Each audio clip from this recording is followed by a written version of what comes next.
سناؤ، اپنے غم میں بھی سناؤ. بابا جان شمر نے جب، بابا جان شمر نے جب مارے تماچے منہ پر، بالیاں کھینچی میری کرتا ہوا خون میں تر. بابا جان دیکھو ذرا، بابا جان دیکھو ذرا. بابا سے بلندر صلوات.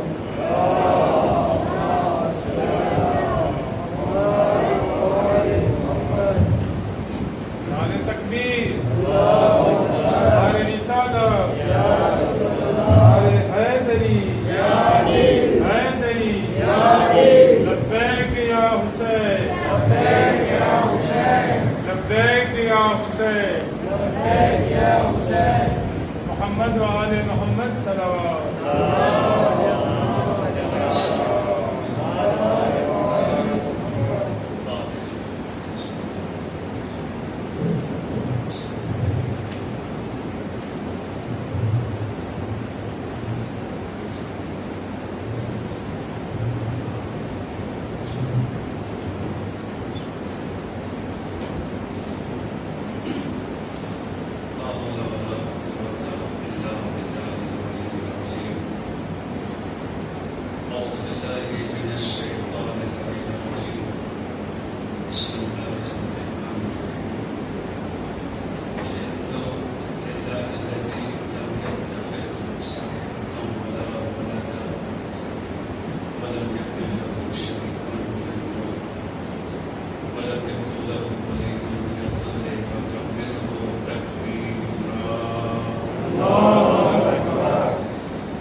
دستور زندگی ہے. قرآن رمز ہستی ہے. پوری کائنات کی ہر شے قرآن مجید میں سمٹی دارت بن بلایا بسم اللہ کی کتاب مبین. کوئی ایسا خوش سوکھا مبین جو ہم کہہ سکتے ہیں ایسا نہیں ہے جو قرآن میں موجود نہ ہو. ہر چیز سے قرآن مجید ہے. اسی قرآن مجید میں اہل بیت عصمت و طہارت کی طہارت کی سنت ہے وہ پیش کرتے ہوئے ارادے پروردگار کے ذیل بھی اس چیز کو کائنات کے سامنے پیش ہے. آج جو ہماری سب سے بڑی ذمہ داری ہے اہل بیت کو پڑھنے کی. آج ہماری سب سے بڑی ڈیوٹی یہ ہے کہ اہل بیت کے عصمت و طہارت علیہ اعلیٰ تحیت و ثنا کی زندگی کے بارے میں معلوم کرنے اور ہمیں یہ سوچنے کی ذمہ داری دی گئی ہے کہ جن کو تم مانتے ہو انہیں کیوں مانتے ہو یہ جاننا تمہاری ذمہ داری ہے. کیونکہ جب کسی چیز کو ماننے کے لیے تمہارے پاس دلیل نہیں ہوگی تو جب کوئی اس کے خلاف کوئی دلیل دے گا تو تم اس دلیل سے فوراً مطمئن ہو جاؤ. جہاں ایک طرف اللہ نے اہل بیت کو طاہر بنایا، کائنات کے سامنے پیش کیا. وہاں پر اللہ نے اہل بیت کے عصمت و طہارت کو مقام عطا کیا جو کائنات میں کسی کو بھی عطا نہیں کیا. وہ اس لیے نہیں کہ یہ ہماری حکومت ہے، ہمارا دل چاہتا ہے جسے چاہے نہیں. اللہ دینے سے پہلے لینے والے کی حیثیت کو بخوبی سمجھ کر کوئی چیز عطا کرتا ہے. ایسا نہیں ہے کہ کسی کو بھی کوئی چیز یوں ہی دیتی. اللہ ضرب کو پہچانتا ہے، اللہ انسان کی کوالٹی کو دیکھتا ہے کہ تمہارے اندر یہ صلاحیت ہے کہ سب سے بڑی جو ہمارے سماج کی یہ مصیبت ہے اور یہ حقیقت میں یہ بہت بڑا شرف ہے ہمارے لیے کہ اہل بیت علیہ السلام کے ذکر کرنے کی توفیق ہمیں مل گئی اور ذکر کو سننے کی توفیق آپ کو مل گئی. یہ بہت بڑی توفیق ہے اللہ کی طرف سے اور یہ توفیق جو ہی نہیں مل جاتی. میں نے آپ سے ظاہراً اس بات کو کہا ہے کہ توفیق بھیک میں مانگی ہوئی چیز کا نام نہیں. توفیق نام ہے انسان کنواں کھودے پانی نکل کے آنا، یہ توفیق ہے. پہلے کنواں تو کھودو تب پانی نکلے گا، اسی کا نام توفیق ہے. ہم گھر میں بیٹھے رہے، کھڑکیاں بند رہیں اور ٹھنڈی ہواؤں کی تمنا کرتے رہے تو تمنائیں تو ہو سکتی ہیں، ٹھنڈی ہوا نہیں آ سکتی. اگر تمہیں ٹھنڈی ہوا چاہیے اٹھو، کھڑکی کھولو، خود بخود ہوا آ جائے گی. اپنے آپ کو عمل کے لیے تیار کرو، اللہ عمل کی توفیق دے گا. صلوات پر محمد وعلیہ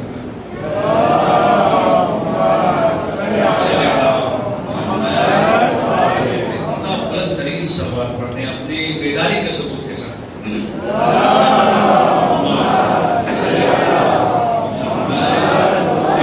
توفیق اسی کا نام ہے. اسی توفیقات میں سے ایک توفیق کا نام ہے محبت اہل بیت کا دل میں اترنا. یہ کسی ہر کسی کو نہیں. کتنے لوگ ہیں جو اتنی کتابیں لکھ کے چلے گئے، اتنی داستانیں پڑھ کے چلے گئے، یہ کہتے ہوئے چلے گئے کہ ان سے بہتر کوئی نہیں، لیکن جب محبت کا مقام آیا وہاں پر پھسل گئے. کیوں؟ کہیں نہ کہیں زندگی میں کوئی ایک ایسا لوچا ہے جس کی وجہ سے محبت اہل بیت اتر نہیں رہی ہے. کیونکہ محبت اہل بیت اتنی پاکیزہ شے کا نام ہے کہ وہ اترنے سے پہلے کسی کو پاک نہیں کرتی ہے. پہلے پاک بنا لو تب وہ وہاں پر آتی ہے. جس دل میں جاتی ہے وہ جگہ پاک ہو، جس جسم میں جائے وہ جسم پاک ہو، جس روح میں جائے وہ روح پاک ہو. اللہ نے اتنا طاہر ان کو بنایا ہے، اتنا طاہر جو کہ انما یرید اللہ، بس اللہ کا یہ ارادہ ہے. انما کے ذریعے سے بس اللہ نے یہ ارادہ کر لیا ہے. انما یرید اللہ لیذھب عنکم الرجس، اے اہل بیت کہ تم سے نجاست کو دور کر دے. جیسا نجاست سے دور رکھنے کا حق ہے اللہ ایسے پیش کرتا ہے. ارادہ الہی کو سمجھنے کے لیے پہلے انسان خدا کو پہچانے. جب تک خدا سمجھ میں نہیں آئے گا، میں نے پچھلے گفتگو میں آپ کے سامنے مثل اور اصل کی جب بات کی تھی آپ کے سامنے، لہذا یہاں پر بھی ضرورت ہے اور مجھے وقت کا بخوبی خیال ہے چونکہ یہ شب جو ہے جہاں پر ہم شہادت منانے کے لیے بیٹھے ہیں وہیں پر کل آج کی چھٹی کا دن تھا تو کل انشاءاللہ تعالی ہمارے بچے اسکولوں اور مدرسے میں جائیں گے. چھوٹے سے وقت میں آپ کو بہت کچھ دینا چاہتا ہوں. ضرورت ہے کہ آپ جگتے رہیں اور انشاءاللہ تعالیٰ اپنے جگنے کا ثبوت بلند صلوات سے دیتے رہیں. ایک صلوات پڑھ دیں محمد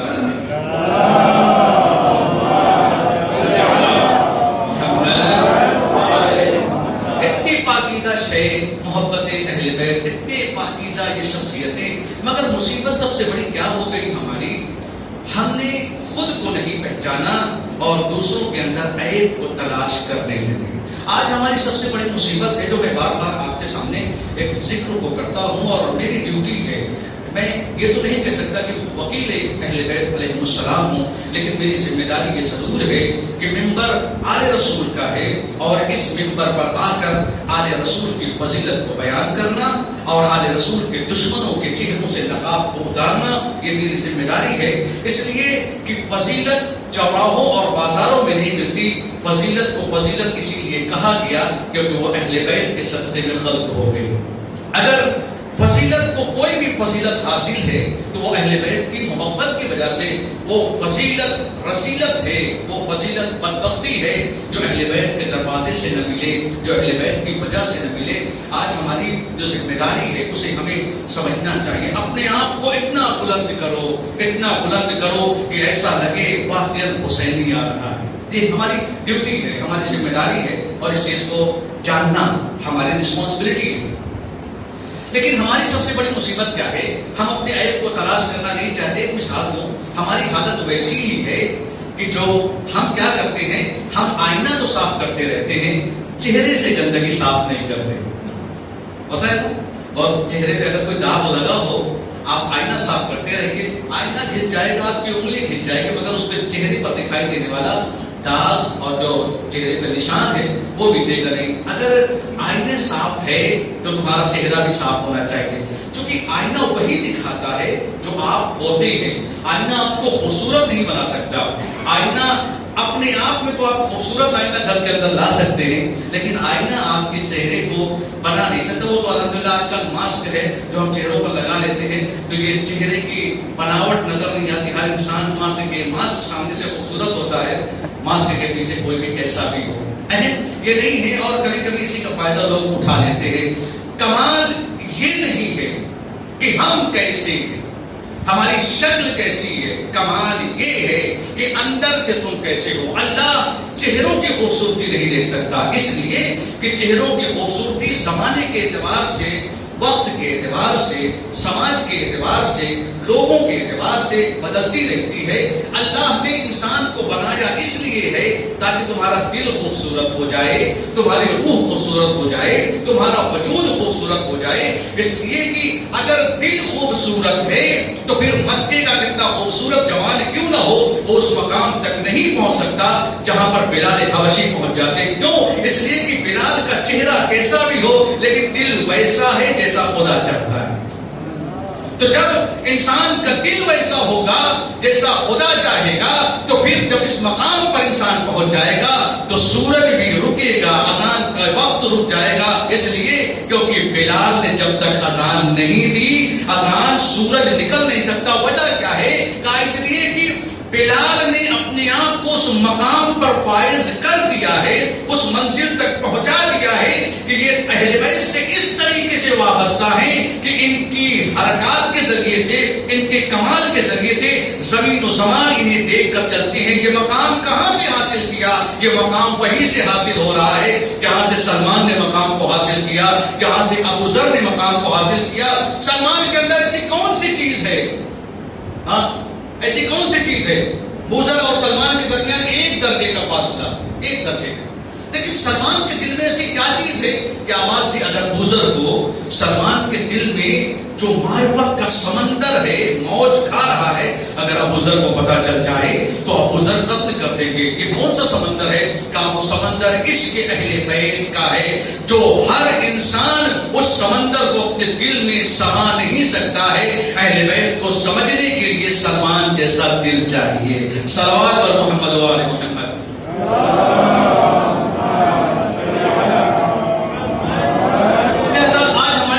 مصیبت یہ ہے کہ جو ایک واقعے کے ذیل میں اپنی گفتگو کو پھر آگے بڑھاؤں گا اور کوشش کروں گا کہ بڑی معذرت کے ساتھ 2-4 منٹ آگے پیچھے ہوتا رہتا ہے۔ پرابلم ہماری زندگی کی کیا ہے؟ وہ پرابلم ویسی ہی ہے۔ آپ یہ سوچیں اگر یہاں پر بیٹھے بیٹھے ابھی کسی کے پاس فون آ جائے کہ وکیل آغا سستانی تنہا آ چکے ہیں، آپ کے گھر آ رہے ہیں، نہ وہ تنہا وکیل آغا سستانی کی بات تو اور حفظ اللہ، ان کا مقام ہی بلند ہے۔ تو جب آغا سستانی کا مقام ہے تو اگر کسی کو یہ خبر آ جائے کہ آج کی رات آپ کے گھر میں امام زمانہ مہمان ہیں تو انسان جنت میں جانے کی تمنا بھلا دے گا، یہ دنیا میں زندگی بھر رہنا چاہے گا، ہے نا؟ یہی ہے نا؟ تو ہوا یہ کہ اللہ کی طرف سے وحی آئی کس کے اوپر؟ عیسیٰ کے اوپر۔ عیسیٰ جاؤ فلاں جگہ پر ایک میرا بندہ رہتا ہے، عیسیٰ نبی اللہ اولو العزم نبی، چلے کس سے ملنے کے لیے؟ بندے سے۔ بندہ ملنے نہیں جا رہا ہے، وہ ہے دور پر موسیٰ کا جانا الگ ہے، لیکن خدا تو کسی کے پاس آنے والا نہیں ہے۔ بندہ اپنے ربی کے پاس جائے، اپنے رسول کے پاس جائے، ولی خدا کے پاس جائے، اولوالعزم پیغمبر کے پاس جائے، بندے کو نہیں بلایا گیا، بندہ نہیں جا رہا، عیسیٰ جاؤ میرا بڑا مخلص بندہ ایک جگہ رہتا ہے، بڑا بہت آہستہ آہستہ میں آپ کے ساتھ چل رہا ہوں، پوری توجہ کے ساتھ آپ سنیے گا۔ آئے جناب عیسیٰ، اب آپ سوچیں کہ بندہ کس مقام پر ہوگا؟ اس لیے کہ اللہ نے وحی دی، اللہ جب کسی کے پاس بھیجتا ہے تو وہ اتنا باکمال ہوتا ہے کہ نبی کو ایسے کسی ایرے غیرے کے پاس اللہ نہیں بھیجے گا۔ اللہ جس کے پاس بھیج رہا ہے وہ واقعی مستجاب الدعوات ہے، وہ اگر دعا کے لیے ہاتھ کو اٹھا دے تو اس کی دعا قبول ہے۔ آئے جناب عیسیٰ اس کے پاس، باتیں ہو رہی ہیں، ملاقاتیں ہو رہی ہیں، بیٹھے ہوئے ہیں، اسی اسنا میں دیکھیں جب تک ہم خود کو نہیں پہچانیں گے خدا کو نہیں پہچان سکتے۔ آج ہماری مصیبت، اور اسی لیے سرکار امیر المومنین علیہ السلام نے فرمایا من عرف نفسہ فقد عرف ربہ، جس نے خود کو پہچان لیا اس نے خدا کو پہچان لیا۔ اس لیے کہ خود کو پہچان، جب تک خود نہیں پہچان میں آیا، وہی والا حال ہے، چراغ تو پورے سماج کو اجالا دے رہا ہے مگر اس کے نیچے اندھیرا ہے۔ یہ کہاوت کہی جاتی نا، چراغ تلے اندھیرا، چراغ کے نیچے اندھیرا ہوتا ہے۔ پرابلم ہے کہ وہ اوپر تو اجالا پھیلائے ہوتا ہے لیکن نیچے اس کے اندھیرا ہوتا ہے۔ آج ہمارے سماج کی مشکل یہی ہے، ہم سب کو تو مومن اور کافر کہتے رہتے ہیں، ارے اس کو چھوڑ دو، ویسا ہے، وہ واحیات ہے، فلانا ہے، دھماکہ ہے، لیکن انسان خود نہیں دیکھتا میں خود کیا ہوں۔ اگر انسان خود کو سمجھ لے تو سماج خود بخود سدھر جائے گا، چونکہ سماج کوئی الگ سی چیز نہیں ہے، سماج ہمارے اور آپ کے ملنے سے ہی بنا ہے۔ ہم خراب تو سماج خراب، ہم اچھے تو سماج اچھے۔ سماج کی کوئی پتہ نہیں، سماج کوئی ایک اعتباری چیز ہے، سماج ایک سوچ والی چیز ہے، سماج ہمارے اور آپ کے ملنے سے بنا ہے۔ بیٹھے ہوئے ہیں، باتیں ہو رہی ہیں، سنیے گا میرے نوجوانوں، خاص طور سے ہمارے بزرگوں کے لیے اہم چیز ہے کہ سوچیں، کسی کے ظاہر کو دیکھ کر کسی پر حکم نہیں لگایا جاتا۔ کسی کے ظاہر کو دیکھ کر، مثال کسی کے پہننے کا طریقہ سے ہوگا، کیسا پہن رہا ہے، کیسے رہ رہا ہے، کسی کے ظاہر کو دیکھ کر حکم نہیں لگایا جاتا۔ جناب عیسیٰ خدا بات کر، جناب عیسیٰ وہ بندہ بات کر رہے کہ اچانک ایک جوان آتا ہوا نظر آیا۔ وہ جوان سماج کا برا ہوا انسان ہے، برا بہت سے ہمارے سماج میں کبھی کبھی غلط سنگت کی وجہ سے، برے لوگوں کے ساتھ کی وجہ سے، صحیح راستہ نہ دکھائے جانے کی وجہ سے برے راستے پر چل جاتے ہیں۔ لیکن انسان تب تک زندہ ہے، انسان تب تک زندہ ہے جب تک اس کے وجود میں یہ احساس زندہ ہے کہ میرے اندر کیا اچھائی ہے اور کیا برائی۔ یہ بہت ضروری ہے۔ انسان اس دن مر چکا ہوتا ہے جس دن انسان کو یہ احساس ہی ختم ہو جائے کہ میرے اندر کیا برائی ہے، یہ تب انسان مر چکا ہوتا ہے۔ پورا ایک جوان آ رہا ہے جو سماج کا کوئی ایسا گندا کام نہیں ہے جو نہ کرتا، سمجھ رہے ہو؟ کوئی ایسا کام نہیں ہے جو نہ کرتا۔ جناب عیسیٰ اس بندے سے بات کر رہے ہیں، ایک بار بھی اس بندے کی نظر اس جوان کے اوپر پڑ گئی۔ جیسے اس نے دیکھا کہ یا نبی اللہ، میں نے دعا کی تھی آپ سے ملاقات کے لیے، آپ آ گئے ہیں، اب آج میں نے اپنی دعا کی تو میری دعا پوری ہو گئی، میرے لیے دعا کر دیجیے۔ کیا کرنا ہے تمہارے لیے دعا؟ کہا جنت میں تو مجھے جانا ہی، اگر تمہارے نبی آئے ہیں تو جنت تو پکی ہے، جنت میں تو جانے گا۔ آپ یہ کہہ دیجیے کہ جنت میں اللہ مجھے اس جوان کے ساتھ نہ رکھے۔ ادھر یہ تصور اور ادھر سے جو جوان آ رہا ہے اس کے ذہن میں یہ تصور ہے کہ نبی اللہ ہے، اگر ان کے سامنے سے گزروں گا تو میرے عیب کو جان جائیں گے، پروردگار مجھے معاف کر دے، اب آئندہ سے یہ کام نہیں کروں گا۔ دونوں انسان ہیں، ایک گنہگار ایک عبادت گزار۔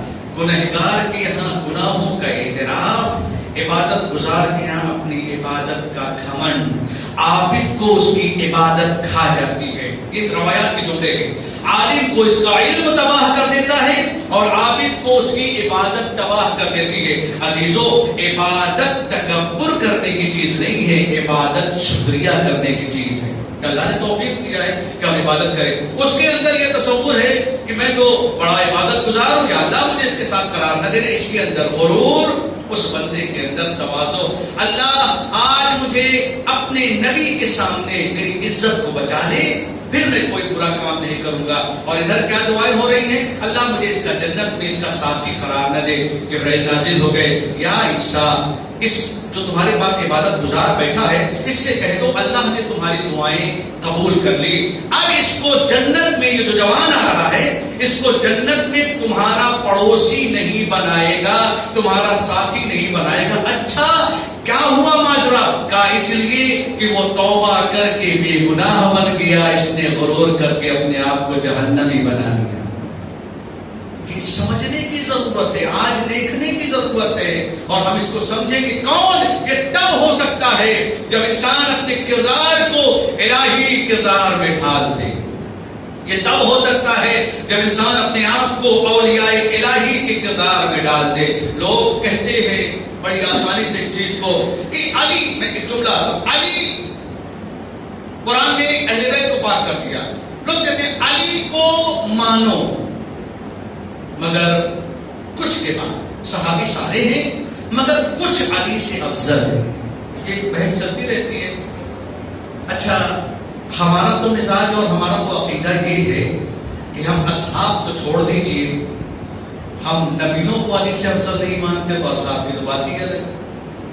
اس لیے کہ قرآن علی کو نفس رسول کہہ رہا ہے, تو جو نبی کا مقام وہی علی کا مقام. اگر تم چاہتے ہو کہ اصحاب سے علی کمتر ہیں تو پہلے نبی کو کمتر بناؤ پھر علی کمتر ہوں گے. اگر نبی پوری کائنات کی ہر شے سے افضل تو پھر علی بھی ہر شے سے افضل. کیوں؟ اس لیے کہ مولا کائنات کے بارے میں جب امیر المومنین کے بارے میں پیغمبر اسلام نے فرمایا یا علی, سنیے گا بس یہیں سے اپنی بات کو لے کے چلتا ہوں, یا علی ما عرف اللہ الا انا وانت وما عرفنی الا اللہ وانت وما عرفک الا اللہ وانا. یا علی تم کو کسی, اللہ کو کسی نے نہیں پہچانا, یا میں نے پہچانا یا تم نے پہچانا. آپ نے یہ حدیث مسلسل سنی ہے, آج ذرا سے میں دوسرے طریقے سے آپ کو سنانا چاہتا ہوں. علی اللہ کو کسی نے نہیں پہچانا, یا میں نے پہچانا یا تم نے پہچانا. علی مجھے کسی نے نہیں پہچانا, یا اللہ نے پہچانا, عرفہ معرفت, یا تم نے پہچانا. تم کو کسی نے نہیں پہچانا, یا اللہ نے پہچانا یا میں نے پہچانا. علی تو تمہاری امت کی نظر میں تو علی تو ایک عام انسان ہے, نعوذ باللہ من ذالک. تو جب کائنات کی ہر شے کو ہر کوئی پہچان سکتا ہے تو پھر علی کو کوئی کیوں نہیں پہچان سکتا؟ ہاں سوال ہے نا بھائی. اب یہ آپ سوچیں نہیں علی کا مقام بلند ہے, علی کا مقام تو بلند ہے, لیکن جہاں بات پہچان کی ہے آپ بات کر سکتے ہیں نا بھائی. اس لیے علی کو ہم کہتے ہیں بھائی کیوں نہیں پہچان سکتے؟ سوال کیا ہے, کیوں نہیں پہچان سکتے؟ اللہ دکھتا نہیں ہے, علی تو دکھتا ہے.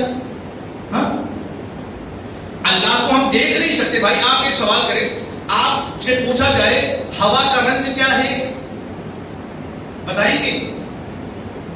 نہیں بتا پائیں گے نا. لیکن ہم یہ پوچھیں کہ اس ممبر کا رنگ کیا ہے, آپ کہیں گے براؤن. کیوں؟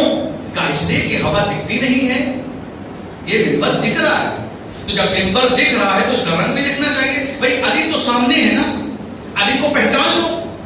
اللہ دکھتا نہیں ہے تو اس کو پہچاننے کی وجہ سمجھ میں نہیں آتی. جو دکھے گا وہی پہچانا جائے گا نا. علی تو دکھتا نہیں ہے, اللہ کو دکھتا نہیں ہے تو پہچانا نہیں جائے گا. تو پیغمبر یہ کیوں کہہ رہے ہیں علی کو کسی نے نہیں پہچانا, یا میں نے پہچانا یا اللہ نے پہچانا. تو کیا مطلب ہے؟ کہا یہی تو سمجھنے کی تمہیں ضرورت ہے. اللہ, میں آپ کو بتاؤں, اگر علی کے فضائل, خدا کی قسم ایک جملہ میں کہوں گا اور آپ کے ذہنوں تک اگر یہ بات پہنچ گئی, اگر علی کے فضائل جیسے کتابوں میں نقل ہے, جیسے عرفا نے بیان کیے ہیں, اگر کائنات کے سامنے بیان کر دیا جائے تو دنیا مشرک ہو جائے گی اگر معرفت خدا موجود نہ ہو تو. اس لیے کہ علی کی معرفت آسان نہیں ہے. ایک بندہ ایسا اس کا مقام ہے, وہ تو بعض لوگ کہتے ہیں علی جو کہ بنا عرف اللہ, اہل بیت کے ذریعے سے, اہل بیت کیا فرماتے ہیں ہمارے ذریعے سے اللہ پہچانا گیا. کیا مطلب ہے؟ کہا اس لیے ہم نے سجدے کیے تو اللہ کو لوگوں نے سمجھایا, ہمارے سجدوں کے ذریعے سے, ہماری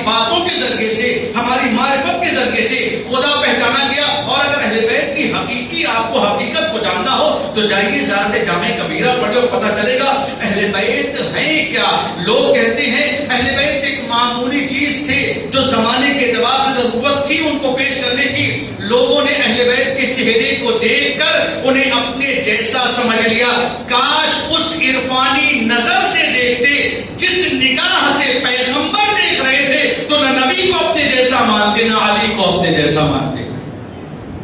پرابلم کہاں سے آ گئی؟ کہا اس لیے کہ نگاہ بصیرت تمہاری خاموش ہے، بظاہری آنکھیں تمہاری چل رہی. یا علی تمہیں کسی نے نہیں پہچانا سوائے اللہ کے اور میرے. کیوں؟ سوال ہے نا. اگر سوال ہو جائے کہ یہ حدیث میں ایسا کیا ہے بھائی، اگر ایک چیز یہ سمجھ میں آ جاتی اللہ کو علی نے پہچانا لیکن علی کو سب کوئی پہچان سکتا، سمجھ میں آ سکتی تھی بات نا کہ ظاہر بات ہے اللہ دکھتا نہیں ہے. علی جیسا معرفت والا انسان اللہ کو پہچان سکتا ہے چونکہ نگاہ بصیرت علی کی بہت بلند و بالا ہے. لیکن یہاں پر بات اللہ کے پہچاننے کی نہیں ہے، اللہ کے ساتھ ساتھ علی کے پہچاننے کی بات. ایک جملہ کہوں گا اور میں بات کو اپنی آگے لے کر چلوں گا. بات یہ نہیں ہے توحید اور ولایت کو سمجھنے کے لیے، توحید اور ولایت کو سمجھنے کے لیے بس ایک جملہ میں کہوں گا اہل بیت علیہ السلام اس لیے پہچان میں نہیں آ سکتے کیونکہ اہل بیت کے اندر وہی صفات ہیں جو توحید کی صفات ہیں. بس فرق یہ ہے کہ اللہ نے اہل بیت کو ان صفات کو دے دیا اور اہل بیت نے ان صفات کو کائنات کے سامنے پیش نہیں کیا. بھائی کیا پرابلم ہے؟ سمجھو خدا کو بھی سمجھو علی کو سمجھو. چلو علی سمجھ میں نہیں آ سکتے تو خدا سمجھ میں نہیں آ سکتا تو ظاہر سی بات ہے یہ تو میں نے آپ کے سامنے پیش کیا. توحید اور ولایت کو سمجھنے کے لیے ایک مثال دوں اور بات واضح ہو جائے گی کہ ولایت کیوں نہیں سمجھی جا سکتی. ہاں ولایت کیوں نہیں سمجھی جا سکتی؟ علی تو بظاہر ہمارے جیسے دکھتے ہیں نا، وہی آنکھیں، وہی ہاتھ، وہی کان، وہی بدن، وہی بولنا، وہی چالنا، وہی کھانا، وہی پینا، سب کچھ ایک جیسا. تو معرفت علی دشوار کیوں ہے؟ معرفت علی کو سمجھنے کے لیے بصیرت رسالت اور توحید درکار ہے. علی کو سمجھنے کے لیے کیا ہے، کیوں ہے؟ کہا سمجھو توحید اور ولایت کو سمجھنا ہے تو بس ویسے ہی سمجھو جیسے پھول اور اس کی خوشبو. کاش کہ میں اپنی بات کو اب تک پہنچا سکا. جیسے پھول اور اس کی خوشبو، کیا فرق ہے دونوں میں؟ خوشبو دکھتی نہیں پر ہوتی ہے، پھول ہوتا ہے پر خوشبو سے دور نہیں ہوتا. جو پھول خوشبو سے دور ہو جائے وہ پھول نہیں، مصنوعی گلدستہ بن جاتا ہے جس کی کوئی حیثیت نہیں رہتی. کا توحید کو سمجھنے کے لیے، ولایت کو سمجھنے کے لیے ضروری ہے کہ ویسے ہی جیسے توحید ہے دکھتی نہیں، علی ہے پر سمجھا نہیں جا سکتا. کیوں؟ اس لیے کہ جو توحید کی خوشبو ہے وہی ولایت کے اندر ہے اور جو ولایت ہے اسی نے توحید کو زینت بخشی ہوئی ہے. نہ توحید ان کے بغیر قابل پہچان ہے، نہ یہ توحید کے بغیر قابل پہچان ہے. علی کو خدا کے بغیر سمجھا نہیں جا سکتا، خدا کو علی کے بغیر جانا نہیں جا سکتا. اسی وجہ سے کائنات نے دیکھا اگر اہل بیت جہاں سے نکال دیے گئے، علی وہ ذات ہے جس نے توحید کو ایسے پیش کیا کہ دنیا آج بھی انگشت بدندہ ہے. خدا کیا ہے، خدا کی معرفت کیا ہے. جب اہل بیت کے دروازے سے توحید لی گئی تو خدا کی منزلت بلند ہو گئی. جہاں پر توحید اہل بیت سے نہیں لی گئی، خود کا تو نہیں پتا خدا کو جہنمی بنا دیا. صلوات پر محمد و آل محمد.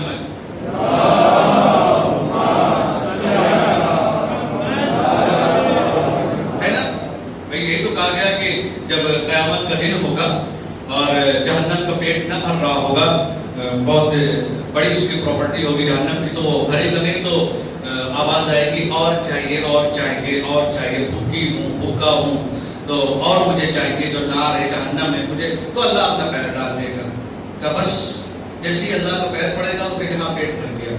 تو آپ یہ بتائیے جس توحید میں خدا جہنمی ہو، ہاں جس کردار میں خدا کی توحید پیش نہ کی گئی ہو، پرابلم یہ نہیں ہے توحید انسان، کل میں نے آپ کے سامنے گفتگو پیش کی تھی کہ اگر ہم توحید کو پیش کریں گے تو جیسے ہم ہیں ویسی توحید ہوگی، جب اہل بیت پیش کریں گے تو جیسے وہ ہیں ویسی توحید ہوگی۔ صلوات بر محمد و آل محمد۔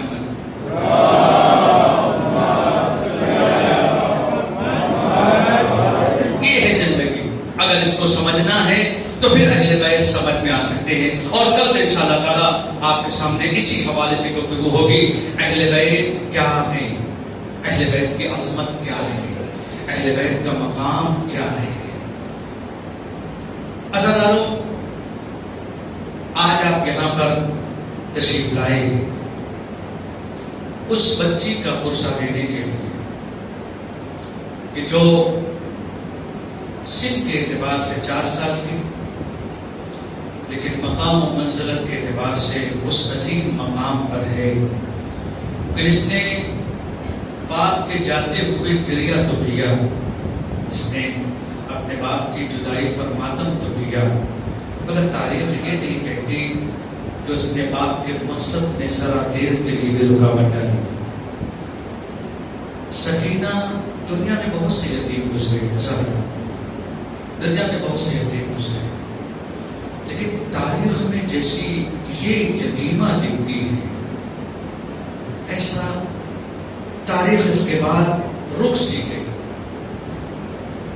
تاریخ نے اس کے بعد کسی کو ایسا مظلوم پیش نہیں کیا۔ نبی کی بیٹی باپ کے جانے کے بعد یتیمہ ہے، مگر مقتل کے جو تاریخ کے اور مقاتل کے جملے ہیں وہ یہ ہے کہ بی بی زہرا سلام اللہ علیہ کا پہلو تو ٹوٹا ہے لیکن بدن پورا سلامت ہے۔ یہ جناب فاطمہ سلام اللہ علیہ جب ان کی ماں کا انتقال ہوا تو باپ نبی ہے جو اپنی بیٹی کو سنبھالے ہوئے، اور تاریخ کہتی ہے جناب فاطمہ بہت گریہ کر رہی 4 یا 5 سال کی عمر ہے، ماں کے جاتے وقت اپنے باپ کے سامنے، بابا مجھے ماں چاہیے، بابا مجھے ماں کے پاس جانا ہے۔ پیغمبر جیسا شفیق باپ ہے جو اپنی بیٹی کو تسلی دے رہا ہے۔ عزیزو، ایک جملہ میں آپ کے سامنے کہوں گا، اولاد کو اللہ اپنی سلامت رکھے۔ پروردگار جن گھروں میں بیٹیاں ہیں، پروردگار ان کے باپ کا سایہ ان کے اوپر باقی رکھے۔ پروردگار جن گھروں میں بیٹیاں ہیں، خدایا ان کو ظالمین کے شر سے محفوظ رکھے۔ بڑی معصوم قوم ہوتی ہے بیٹیوں کی۔ آپ دیکھیں، بیٹیاں 2 طریقے کی ہوتی ہیں، بیٹیوں کو پالنے کا طریقہ الگ ہوتا ہے۔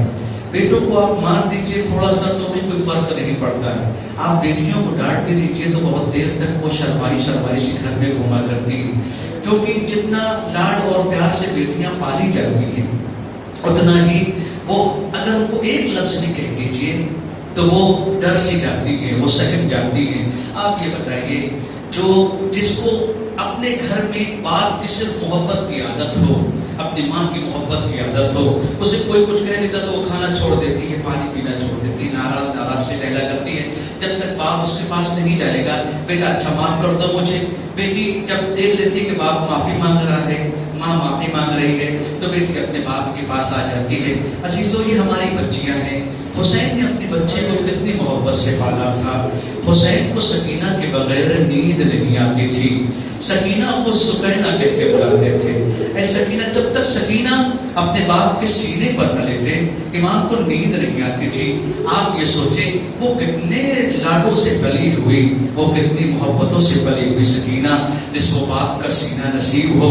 کبھی چچا کی آغوش میں آتی ہو، عباس لے کر اس کو ہر جگہ ٹہلتے ہو، اپنے چچا کی لاڈلی، اپنے بابا کی لاڈلی، بھائی علی اکبر کی چہیتی، قاسم کے بھائی کی چہیتی، 18 بنی ہاشم کے بیچ میں آپ سوچیں جس گھر میں سب اتنے با اخلاق جوان ہو، عباس جیسا وفادار، حسین جیسا امام، علی اکبر جیسا بھائی، جس گھر میں بہت سے جوان ہوتے ہیں اس گھر میں بچے کم بڑے ہو جاتے ہیں، اساتذہ پتہ بھی نہیں چلتا۔ میں آپ کے سامنے کی بات پیش کر رہا ہوں، گود میں بچے بڑے ہو جاتے ہیں، کبھی باپ کی گود میں ہیں وہ زمین پہ چلنا بھی نہیں سیکھتے ہیں۔ سکینہ بھی ایسے ہی پل رہی تھی، باپ کا سینہ ہے، چچا کی آغوش ہے، بھائی کی آغوش ہے، پالی جا رہی ہے، ایسے ہی پالی جا رہی ہے۔ جب عصر عاشور کو سکینہ کے منہ پر تماچے لگے ہیں، ارباب بھائی صاحب ایک جملہ میں کہتا ہوں، 4 سال کی بچی ہے، آپ کے گھر میں چھوٹے بچے ہیں، ان کو تیز سے ڈانٹ دیجئے تو وہ لڑ جاتے ہیں۔ شبر ملعون کا جب سکینہ کے چہرے پر تماچا لگا ہے، سکینہ جلے ہوئے خیمے کے بغل میں گر گئی۔ عزاداروں، سکینہ گرتی رہی، شمر تماچے لگاتا رہا۔ ایک مرتبہ شمر نے سکینہ کے مغنے کو نوچا، گوشوارہ نظر آیا، ایک مرتبہ بڑھتا ہے اور گوشوارے کو پکڑ کے کھینچ لیتا ہے۔ چچا جان، اے بابا، اپنی سکینہ کو بچاؤ، اجرکم اللہ، خدا آپ کو کوئی غم نہ دے۔ آج اسی کا ماتم منانے کے لیے آپ آئے ہیں جو زندان شام میں بابا بابا کہتی گزر گئی۔ اے عزادارو، یہ بچی ایسی ہے، مقتل لکھتا ہے کہ جب جن بچوں کو آپ نے کل میں نے آپ کے سامنے جملہ کہا تھا، سکینہ کے بدن کا کوئی حصہ ایسا نہیں ہے جو زخموں سے چور نہ ہو۔ سینہ اونٹ کی پیٹھ پر باندھنے سے چھلنی ہے، پیٹھ شمر کے تازیانوں سے چھلنی ہے۔ سکینہ سوئی تو کیسے سوئے؟ سکینہ کو نیند نہیں آتی، سکینہ پریشان ہے، زینب پریشان ہے۔ بھیا تیری نشانی کو میں کیسے سنبھالوں؟ اے بھیا تیری سکینہ سوتی نہیں، اے بھیا تیری سکینہ کو نیند نہیں آتی۔ اے ارباب ازا، مقتل میں لکھا ہے سارے قیدی زندان شام میں، سکینہ زندان شام کے دروازے پر ایک ٹک آسمان کی طرف دیکھے جا رہی ہے۔ پھوپھی زینب نے پوچھا، سکینہ کیا دیکھ رہی ہو؟ اے پھوپھی اماں یہ بتا دو یہ پرندے کہاں جا رہے ہیں؟ اے پھوپھی اماں یہ کہاں جا رہے ہیں؟ آواز دی، اے سکینہ شام کا وقت ہے میرے لال، یہ اپنے اپنے آشیانوں کو جا رہے ہیں، اپنے اپنے گھروں کو جا رہے ہیں۔ ایک مرتبہ معصوم زبان سے ایک جملہ کہتی ہے، اے پھوپھی اماں ہم کب مدینے جائیں گے؟ اے پھوپھی اماں ہم کب اپنے گھر جائیں گے؟ گھر جانا نصیب نہ ہوا۔ زینب کی بہت بڑی ذمہ داری ہے سکینہ کو سنبھالنا۔ اے عزادارو، سکینہ کو باپ کے بغیر نیند نہیں آتی۔ بس میں نے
حسین لعنت اللہ علی الظالمین انا للہ و انا الیہ راجعون اور سب کے بصائر و تسلیم علیہ.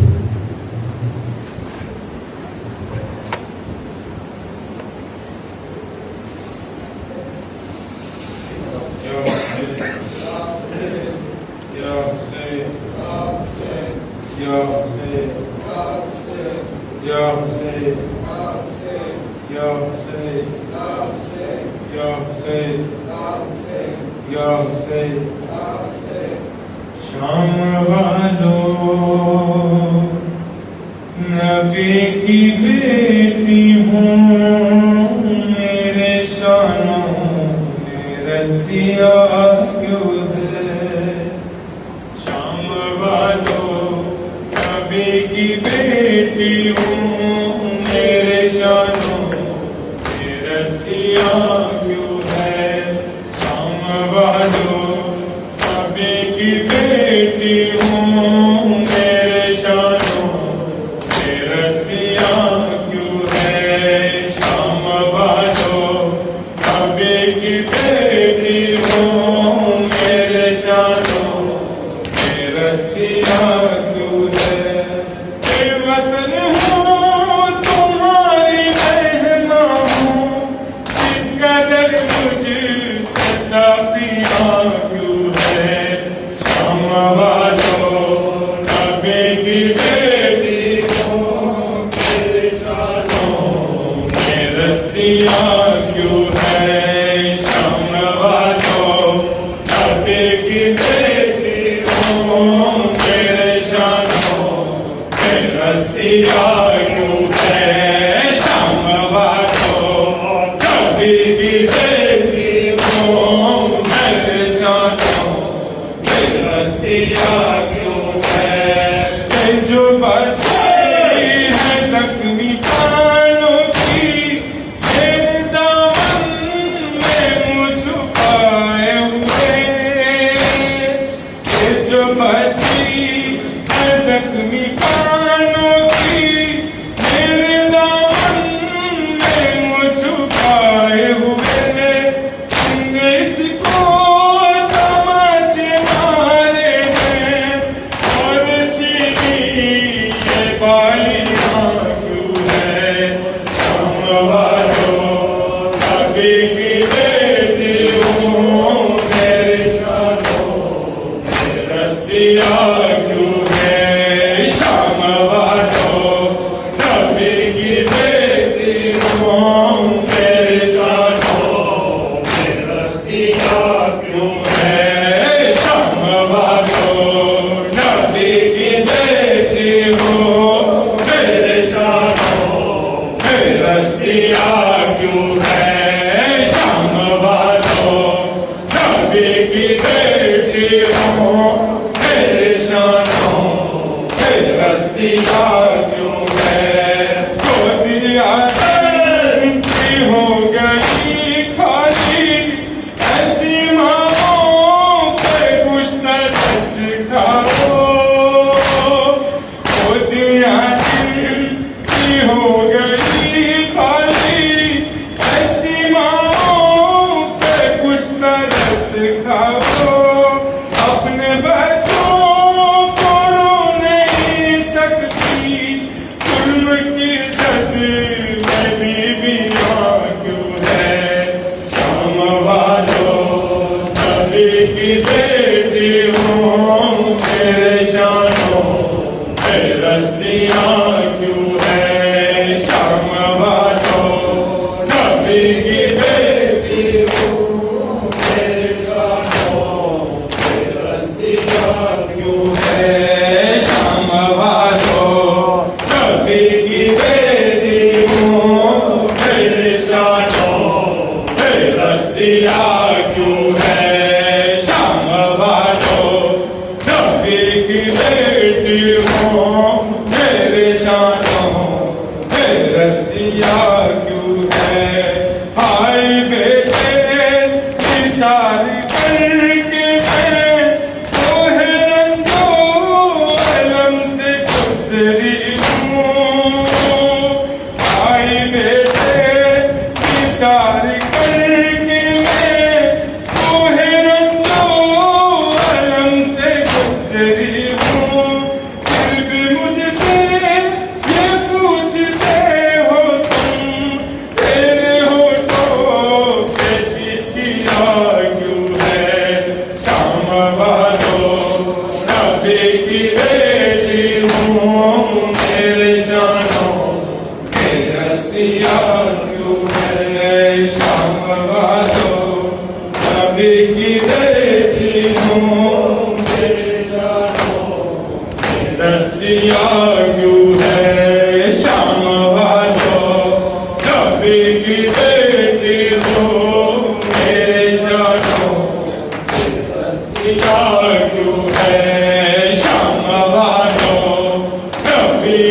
بیٹی ہو میرے شانوں میں رسیا کیوں ہے کیا بڑا گھر میں لے کے آئی تھی تم نے میرا وہ گھر اجاڑ دیا کیا بڑا گھر میں لے کے آئی تھی تم نے میرا وہ گھر اجاڑ دیا سوچتی ہوں کہ میرے گھر کے لیے صرف اٹھتی یہ آندیاں کیوں ہے شام والوں نبی کی بیٹی ہوں میرے شانوں میں رسیا کیوں ہے یا حسین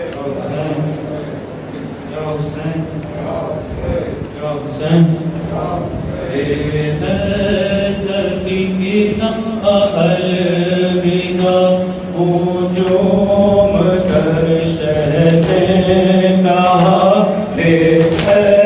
سکینہ